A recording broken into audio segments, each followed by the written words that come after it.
Tenemos a un invitado muy especial.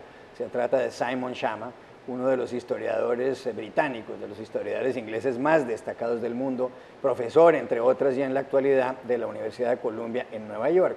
Un hombre que se ha hecho célebre por su historia de Inglaterra, se ha hecho célebre también por su biografía de Rembrandt, entre otras muchas cosas, y últimamente por una historia de los judíos, que fue una serie de la BBC y que se ha convertido además en libro.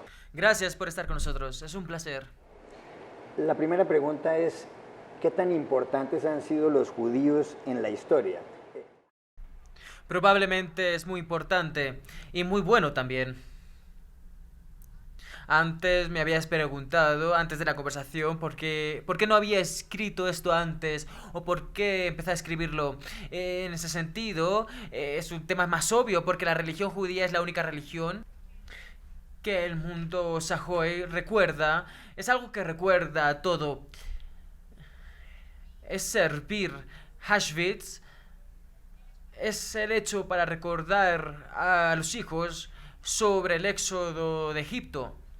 Y es donde la cultura pierde la fuerza física del poder, no tiene tierras, no tienes territorio, ni unas grandes instituciones, ni gobiernos, ni ejércitos se ven forzados a vivir en la memoria, y eso lo han hecho los judíos en algún sentido.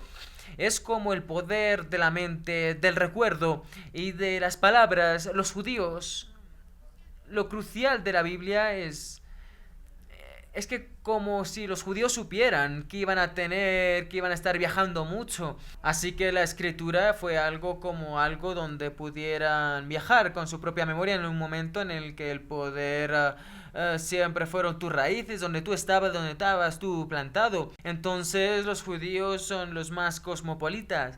Y eso es importante, pero es una forma trágica de vivir la vida, individualmente como colectivamente.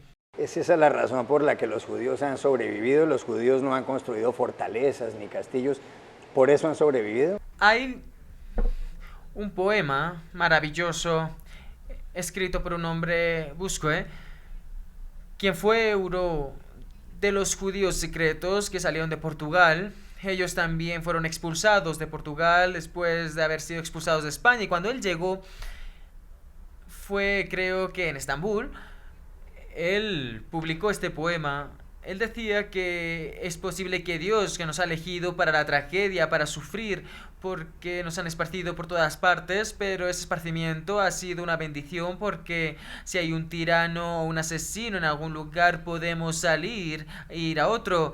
Entonces puede haber otro lugar donde nosotros podemos encontrar un hogar, y la catástrofe de 1930 fue que todas las puertas, casi todas, estaban cerradas, a excepción de Latinoamérica.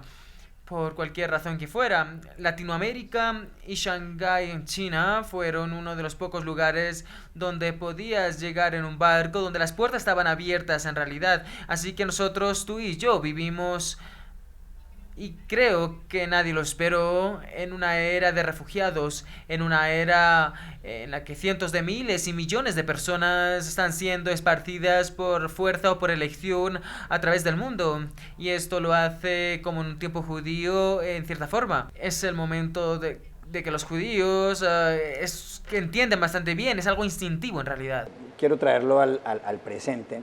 ¿Usted ve alguna solución al conflicto árabe-israelí? Sí, absolutamente, es una solución que ha tenido desde que tenía 10 años. Debe haber dos estados para dos pueblos. Suena como un eslogan político, como del lado de la posición del partido opositor. Pero no hay... Se habla de que la solución de los dos estados estuviese muerta. Pero ¿cuál es la alternativa? La alternativa es que no pueda haber un estado solo. Ojalá pudiera haber uno, como Martin Buber quería, un único estado en el que los palestinos árabes y los judíos pudieran vivir en la misma comunidad. Eso sería maravilloso, pero no estamos viviendo en un mundo maravilloso, así que la única posibilidad de frenar a la violencia es que cada uno tenga un estado. Y por eso admiro a Sipia Livni, porque ella salió de una...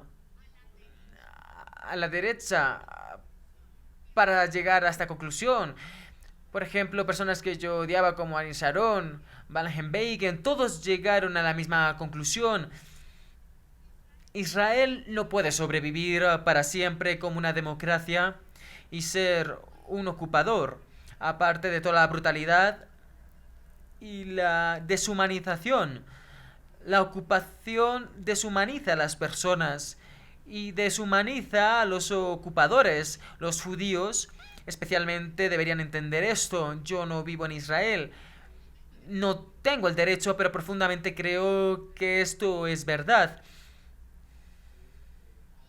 Y eso, Sharon no era liberal, él no era un pacifista, pero él y Bacon, sobre todo Sharon, entendía que la solución entre Israel era terminar, no ser más una democracia o aceptar que debía crear un Estado palestino viable, no había otra forma. No creo que eso vaya a ocurrir mientras yo viva, ojalá ocurriera. Recientemente muchos judíos que viven en Europa se han venido a vivir a Estados Unidos. Usted vive en Estados Unidos. ¿Usted cree que vendrán más judíos de Europa a Estados Unidos por la intolerancia en Europa? Bueno, el antisemitismo también que forma parte. Hay dos lados diferentes. Lo que pasa con el antisemitismo es algo antiguo, de maldad, y es algo original de la parte del cristianismo, que se ha modificado en el antisionismo. Es como un matrimonio envenenado entre los dos tipos. El número de judíos que sale de Francia va a subir, no es algo terrible por el momento, pero la pregunta más profunda es, tanto en América como en Europa, la urgencia de vivir en una comunidad, en culturas, con personas que nos vemos como iguales, blancos, que no sean inmigrantes. Creo que el problema más profundo es un problema en América, en Europa, es que hay un beneficiario urgente y que estás asustado. ISIS, Al Qaeda, la noción de que alguien que creció en tu ciudad pueda hacer un daño terrible con una bomba. Eso asusta a la gente. Pero las tendencias están diciendo, si tuviéramos comunidades con gente que sea solo como nosotros, estaríamos más a salvo. Y sí, lo estaríamos, pero sería una traición terrible a nuestro gran pasado. Y la posibilidad de decir, ayer lo decía yo en la conferencia, de una cohabitación, el deseo de compartir con personas que no son exactamente a ti, con religiones diferentes, idiomas diferentes, un origen étnico diferente. Pasa en Latinoamérica. Hay un tema en cuanto a cómo se trata con el pasado indígena y no hay ninguna parte en el mundo. Los chinos pensamos como la que es la cultura más homogénea, tienen que tratar con musulmanes en el oeste, con radicales que no son étnicamente chinos, así que no hay un lugar donde es un tema global. Quiero preguntarle por la Iglesia Católica. ¿Usted cree que el Papa Francisco es una figura refrescante? Sí, absolutamente. ¿Cómo no puedes quererlo? En serio. Uno concuerda con todo lo que dice, pero es una figura maravillosa cuando alguien sale de una institución que transciende la institución, a los límites de esa institución. Uno quisiera tener una persona que rompa las maneras convencionales en las que una institución se maneja, y él tiene sus instintos irresistibles que a todo el mundo le gusta. Creo que nadie se sentaría con él a hablar con él. Muy pocos políticos han tenido eso. Él no fue el único, no era un papa, fue Bill Clinton, a quien conozco un poco. En cuanto a la visión de los colores primarios, no había nadie loco, desquiciado, intolerante con el que Bill no se sentaría a tomar un café. Eso es totalmente cierto. Pero casi ningún político, incluyendo a su esposa, que me cae muy bien, ningún político tiene eso. Entonces, cuando logras experimentar a alguien que simplemente reescribe las reglas en términos de generosidad humana, incluso si no te gusta la religión, debes darle la bienvenida a esa persona y alentarlo y esperar que sobrevivan a cosas malas. Usted tiene 70 años. ¿Cuál ha sido la figura política más influyente en el mundo, más importante en esos 70 años? El más influyente. Bueno, Es tan difícil. Quiero decir, esto va hasta mi niñez incluso. Obviamente mi niñez fue impresa con Churchill. Él salvó a las dos culturas, tanto a los judíos británicos como a los británicos, y no soy conservador, pero hubo algo extraordinario en su determinación, en su resolución, lo cual fue bastante importante. Nuevamente, es una opción bastante obvia, pero es imposible no admirar a Nelson Mandela, no solo por lo que pasó, pero porque él tuvo todas las razones para estar amargado y vengativo en realidad cuando cambió Sudáfrica. Y él eligió un camino completamente diferente. Con todos los problemas que tenía Sudáfrica en general, fue algo inspirador. Y en el lado judío, Henry Weizmann, que fue una figura trágica porque falló con el movimiento sionista y con David Ben Gurion, pero él pensó que podía ser posible una coexistencia entre los judíos y los árabes, así que yo creo que yo soy el último Weizmannize que existe. El siglo XX fue el siglo de las dos guerras mundiales, la Primera Guerra Mundial, la Segunda Guerra Mundial. ¿Cómo va a ser el siglo XXI? Bueno, los historiadores hacen malas previsiones sobre esto. Habrán dos cosas, obviamente, en las que este siglo ha sido una lucha por el futuro de nuestro planeta. Nada puede ser más importante que eso. Y segundo, la inteligencia artificial, la era digital, la forma de comunicarnos, entre otros, el futuro del idioma, lo que estamos haciendo ahora en la era digital. Esta explosión extraordinaria del universo digital va a ser más fácil o más difícil para nosotros. Nosotros pensábamos, ayer lo decía, que hará unir a todo el mundo y que es algo global. Lo digital es algo global a lo que hay que darle la bienvenida, pero el mundo puede crear sus propios demonios y monstruos. Y la lucha por la verdad y la dignidad humana en el mundo digital es una lucha muy grande. ¿Es correcta la forma como Estados Unidos y Europa están combatiendo al Estado Islámico? Es increíblemente algo difícil que manejar, es algo inusual enfrentarse a un ejército que quiere morir. No puede creer eso, ¿no? De que todo el mundo lo quiera. Pero esa acogida de ser mártir lo complica mucho porque no solo no tienen miedo a morir, sino que incitan a morir. Entonces la diferencia entre ISIS y Al-Qaeda es que ISIS tiene territorios y esto importa por motivos religiosos. La teoría de ISIS, del califato, la gente lo toma como una broma, pero no es una broma, es una teoría apocalíptica del fin de los días que ve centralmente que el universo va a cambiar al mundo dependiendo de la expansión del califato. Entonces su expansión, la expansión de ISIS se produce por medio de acciones violentas contra los ciudadanos. Esto permite que se mantenga su terror. Entonces es muy importante quitarles territorio o al menos contenerlos. Para así sugiere que la profética ideología no es cierta. Lo único de las locuras proféticas de este siglo es que deben cumplir unos calendarios. Deben cumplir unos calendarios y eso es muy importante. Quiero preguntarle por el presidente de Estados Unidos, Barack Obama. ¿Cómo cree usted que los historiadores lo van a describir dentro de 100 años? Sí, de una manera mucho más amable de lo que cómo lo hacen ahora. Lo interesante es que su popularidad ha aumentado un poco, no es de manera excepcional, pero está como un 50-50. Esto no ha sido publicado por los medios mucho, pero se opina en las encuestas. He sido un presidente de unas graves consecuencias. El problema de Barack Obama siempre ha sido es que no le gusta la política mucho. Todos los grandes demócratas, todos los grandes presidentes demócratas como Franklin Roosevelt, como Lyndon Johnson, como John Kennedy, como Bill Clinton, en la excepción de Jimmy Carter, tiene una...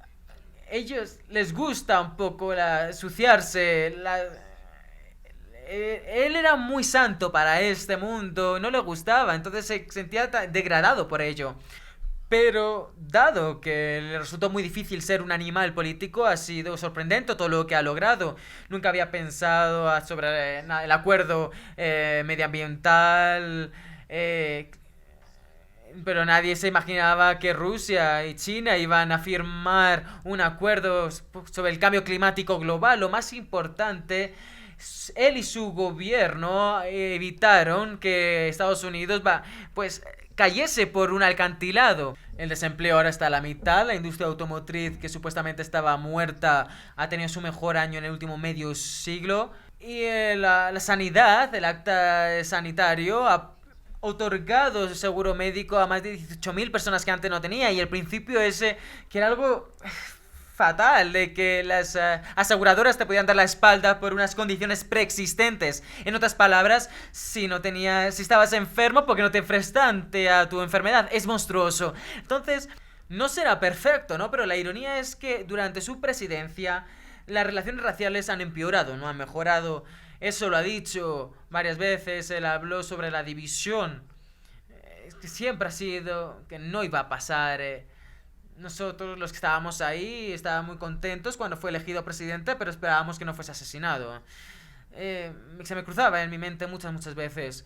Y dada la violencia que produce la política, y eso no ha ocurrido. Ha sido uno de los grandes... Por ejemplo, si lo comparas, Kennedy era un gran presidente, pero alcanzó muy pocas metas. La comparación es con Johnson, la verdad, que logró muchas cosas. Entonces será tratado como un gran presidente en la historia. ¿Cómo se explica el fenómeno del precandidato republicano Donald Trump? Estamos descubriendo partes de... Ay, siempre se me olvida. El comediante italiano que era muy popular, ¿se acuerda su nombre? De Peiglino. Sí, exactamente. No creo que Donald Trump alcance su talla. La razón es que todo lo que estamos haciendo ahora, la televisión, ha centralizado todo como si fuese un gran pulpo. Entonces la relación entre entretenimiento y la política se está derretido tanto. Dentro de la política contemporánea hay un apetito para el gusto político, que sea muy suave. Política sin la necesidad de hacer deberes. Los deberes son difíciles, aburridos, no sé la diferencia entre el chiíes, suníes. Entonces, querer unas simples, viscerales, sin cerebro. Eso es lo que queremos como votante, eso es muy fuerte. Y eso él ha atacado eso, él tiene unos discursos muy vacíos, muy populares. Entonces, porque le da licencia a los votantes para que no tenga que ser un ciudadano informado. Entonces, si uno se convierte en presidente, nos tenemos que preguntar ¿en qué se ha convertido la democracia? No es... Aristóteles no iba a estar contento. Si los candidatos fueran Donald Trump y Hillary Clinton, usted por supuesto votaría por Hillary Clinton porque ya lo dijo, ¿o no? Sí, ciertamente, claro, obviamente, votaría por Hillary. Queremos a alguien que sepa algo del contenido del gobierno. Vivimos en un mundo muy peligroso y no nos podemos permitir a Donald Trump. Simplemente, Donald Trump es un autoritario. Los republicanos dicen que no es conservador. Él esencialmente es un autoritario narcisista. William Buckley, el gran conservador intelectual, en una manera... Era una persona muy inteligente. Hace 20 años, él lo descubrí por medio de Twitter, él escribió un artículo que va a venir un día en el alguien que es un narcisista y que se iba a presentar como republicano, y esta persona es Donald Trump. Es increíble. Una pregunta sobre la Unión Europea. ¿Tiene un futuro promisorio la Unión Europea? Necesita reinventarse de manera ideológica. No puede solamente existir como una institución que maneja los negocios. es primero porque las fuerzas centrífugas de la furia nacional en el este, oeste, norte, sur son tan fuertes cuando las cosas salen mal. Entonces, ¿quién va a hacer esto? Nadie. Está en el horizonte. Personalmente, sería una catástrofe si Reino Unido se retirase de la Unión Europea. Sería una cosa terrorífica. No querría verlo.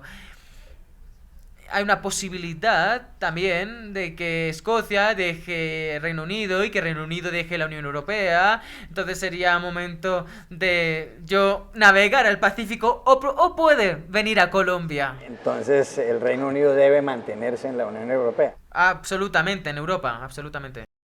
¿Debería el gobierno español permitir un referendo independentista en Cataluña? No sé, yo no sabría decirte. Yo creo que el referéndum escocés es la manera correcta de hacerlo. Llega un punto en el que no puedes forzar a las personas a estar en un estado nacional en el que no quieren estar. Y yo creo que Escocia en algún día irá por el propio camino. ¿Quiero verlo? No, quiero una nación mixta. Me gusta el hecho de que los irlandeses, escoceses, galeses no sean los mismos que los británicos. Me gusta mucho. Es una mezcla de distintas culturas, la verdad. Y yo creo que España convertiría en un país tan pobre sin Cataluña. Es tan complicado, todas las complicaciones durante el pasado con la guerra civil se deben mantener. Me encanta Madrid tanto como me gusta Barcelona, pero la identidad catalana es una cosa muy seria.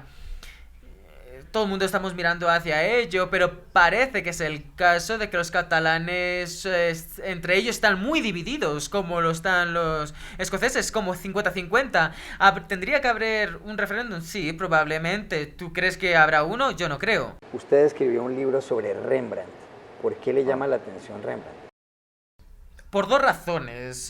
Debería decir, Rembrandt realmente descubrió un estilo duro. Él era un revolucionario con lo que hizo en la pintura. No lo ves en todas sus pinturas, pero en muchas podría hacer que la pintura hiciese el trabajo de las ideas. Él siempre pensó en términos del sujeto humano, no en todas, pero en las mejores. Por ejemplo, la idea de Nightwatch es una pintura muy difícil, mucha gente opina que es muy confusa, es precisamente la idea de libertad. Un retrato grupal en donde todo el mundo se sienta y sonríe, no le interesaba a él para nada. Entonces, Ámsterdam trata sobre la libertad, sobre el caos, la anarquía. Entonces, hay un movimiento que va a salir de la pintura hacia ti. Entonces, técnicamente, estamos en televisión, técnicamente los colores que uno utiliza son muy importantes en una composición. El capitán en esa pintura habla. Él da una orden, pero mientras hace ese discurso, se crea una sombra de su mano sobre su uniforme. Es increíble. Es como Stanley Cooper, Alfred Hitchcock. Es un gran extraordinario, técnicamente un genio. Pero es lo que hace con el espesor de la pintura, es que es sobre su parte más terrenal.